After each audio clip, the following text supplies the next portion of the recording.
Yan. Mini tutorial kung paano gumawa o mag-portrait ng buhok. Yan. Yung charcoal, dahan-dahan lang. Tapos, kailangan makita yung hibla ng buhok. Kasi yung bubuhay dyan eh. Nagamit ka ng pudpud na brush para kumapit yung charcoal sa papel.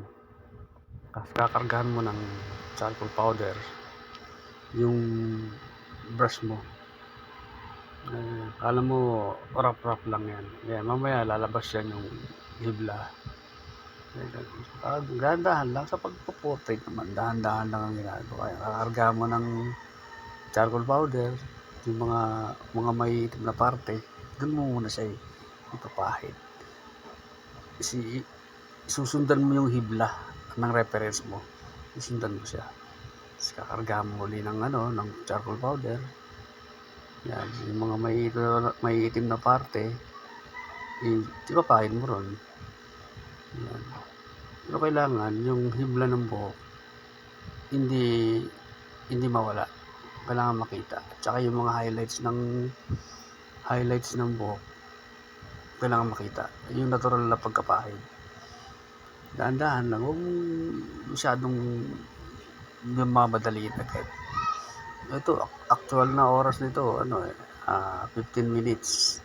Speed ko lang to para mabilis yan. Kakargahan mo ng charcoal. Yan, black na. Yung mga parte ng black. Tapos yung mga highlights, iiwasan mo. Yan, ganyan.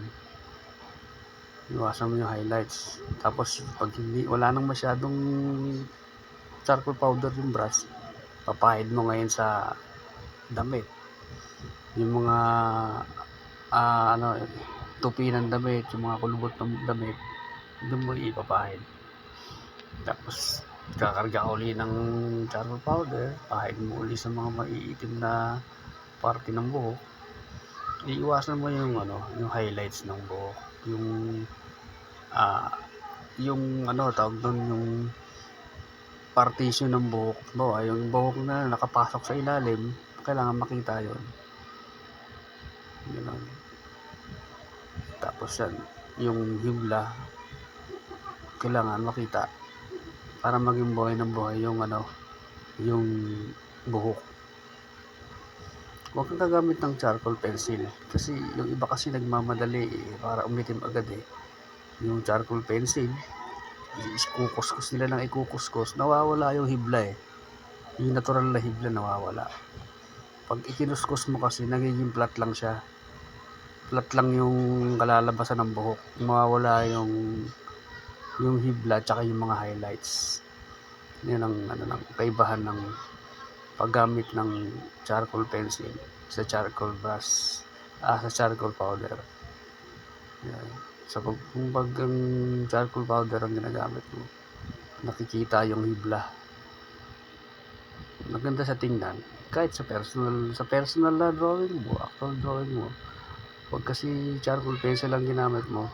Sa actual drawing, pag nakita ng kliyente, yun ang nagpagawa, mangit yung buhok nila. Halatang halata na pinensil. Ito kahit na kahit